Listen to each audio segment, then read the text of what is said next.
Fala galera, vamos a mais notícias do São Paulo, mas antes não esqueça de se inscrever no canal e deixar seu like. Quarteto de ataque ideal do São Paulo busca sequência com Zubeldia e se aproxima dos 40 gols. Luciano, Lucas, Ferreira e Caleri estão disponíveis e devem começar a partida contra o Goiás. Luiz Zubeldia terá nesta noite para o primeiro duelo diante do Goiás, pelas oitavas de final da Copa do Brasil no Morumbi, às 20 horas de Brasília, o que pode ser chamado de quarteto ideal do ataque do São Paulo, formado por Luciano, Lucas, Ferreira e Caleri. Dos 63 gols que o São Paulo já marcou em 2024, eles foram os autores de 39. Os jogadores aparecem como os principais artilheiros do time na temporada, que chega ao 43º jogo nesta noite. Luciano 12 gols em 38 jogos. Caleri 10 gols em 32 jogos. Lucas, 9 gols em 24 jogos. Ferreira, 8 gols em 35 jogos. Com Zubeldia eles foram escalados juntos em apenas 4 partidas, nas vitórias contra Criciúma, Bahia e Grêmio e na derrota para o Atlético Mineiro, todos em jogos pelo Brasileirão. O encontro deve acontecer pela 5ª vez nesta noite, no jogo que abre a fase eliminatória da Copa do Brasil. Na noite de sábado, na derrota por 1-0 para o Fortaleza, pela 20ª rodada do Campeonato Brasileiro, Zubeldia não pôde contar com Lucas, que cumpriu suspensão automática, e iniciou o jogo com Luciano e Ferreira como suplentes. A ideia foi poupá-los para o jogo desta terça-feira. O encontro raro dos 4 jogadores, aliás, não poderá se repetir na rodada de fim de semana, já que o atacante Luciano cumprirá suspensão automática pelo acúmulo de 3 amarelos no jogo contra o Flamengo, sábado, às 21h30, no Morumbi, pelo Brasileirão. Além dos gols marcados, Lucas e Caleri também aparecem como 2 dos principais garçons do time. Lucas lidera a estatística com 5 passes para gol. O argentino, com 4, é vice-líder de assistências ao lado do lateral direito Igor Vinícius. Sem propostas por James, São Paulo pressiona meia a flexibilizar acordo de rescisão. Clube negocia encerrar contrato com o colombiano, que foi liberado de se reapresentar após a Copa América, uma semana depois de iniciar uma negociação pela rescisão do contrato de James Rodrigues. O São Paulo ainda não chegou a um acordo com o meia para encerrar o vínculo que vale até o meio de 2025.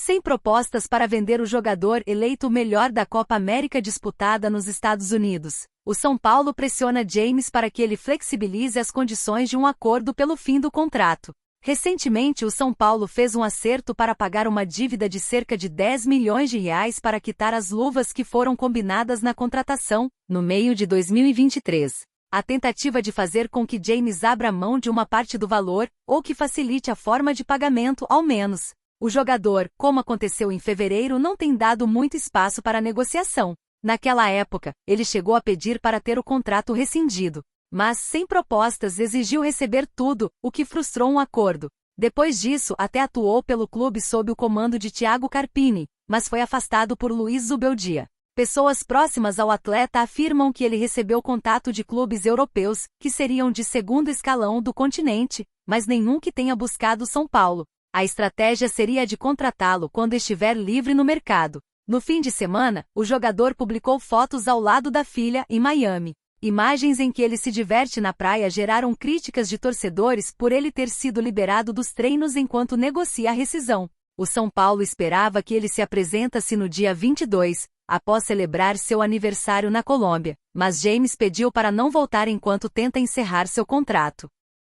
São Paulo desiste da contratação do zagueiro Maurício Lemos, do Atlético Mineiro. Jogador uruguaio não será reforço do time paulista, entenda o que deu errado na negociação. O São Paulo desistiu nesta segunda-feira da contratação do zagueiro Maurício Lemos, do Atlético Mineiro. Tricolor e Galo tinham tudo acertado para um período de empréstimo, mas, segundo informações obtidas pelo G, um desacordo financeiro entre o jogador e o clube mineiro fizeram com que o tricolor se retirasse da negociação.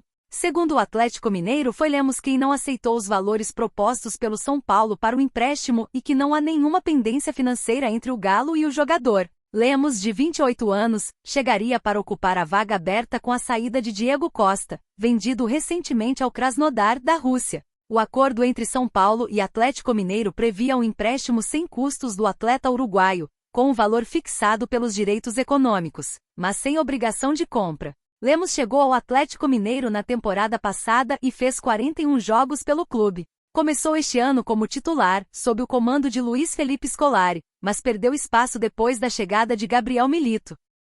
Marcos Antônio aparece no bid e pode estrear pelo São Paulo. Meio-campista é registrado na CBF e está à disposição do técnico Luiz Zubeldia. Anunciado como reforço do São Paulo na última terça-feira, Marcos Antônio foi registrado pelo clube e teve seu nome publicado no BID, Boletim Informativo Diário, da CBF nesta segunda. Ele agora tem condições legais de estrear pelo clube no duelo contra o Goiás, nesta terça-feira às 20 horas, pelas oitavas de final da Copa do Brasil. Primeiro reforço confirmado do tricolor, o jogador de 24 anos que pertence à Lazio da Itália, chega para um empréstimo de 1 ano, válido até 30 de junho de 2025. Pela cessão, o São Paulo pagará 150 mil euros, 906 mil reais. O contrato prevê a compra obrigatória do jogador por parte do São Paulo caso ele atue em 50% dos jogos do período de empréstimo, com um mínimo de 45 minutos em cada partida. O valor está fixado em 4,2 milhões de euros, 25,3 milhões de reais. A compra, nesta caso, seria parcelada durante as 3 temporadas de contrato, do meio de 2025 ao meio de 2027. Marcos Antônio estava emprestado ao PAOK da Grécia. O jogador chega para substituir Alisson, que fraturou o tornozelo direito na última quarta-feira e precisou passar por cirurgia. Hulk, do Atlético Mineiro, revela que 50 mil reais impediram que ele jogasse no São Paulo. Atacante do Galo atuara no time sub-17 do tricolor, mas acerto acabou não acontecendo. Atacante do Atlético Mineiro, Hulk relembrou o episódio em que quase jogou pelo São Paulo em meados de 2002. O jogador revelou neste domingo, 14, ao podcast Inimigos da Balança, que não permaneceu em Cotia porque o clube paulista não quis pagar uma casa para seus pais. O valor orçado pelo atleta na época havia sido de cerca de 50 mil reais. Fui para o São Paulo no segundo semestre de 2002. Fiquei 6 meses lá. Não estava federado e não poderia jogar. Fiquei treinando e no fim do ano, o São Paulo queria que eu ficasse. A gente tinha um compromisso que era comprar uma casa para os meus pais. A gente disse que eu ficava, mas precisava de 50 mil reais para comprar a casa dos meus pais. O São Paulo na época não quis pagar, revelou o atacante.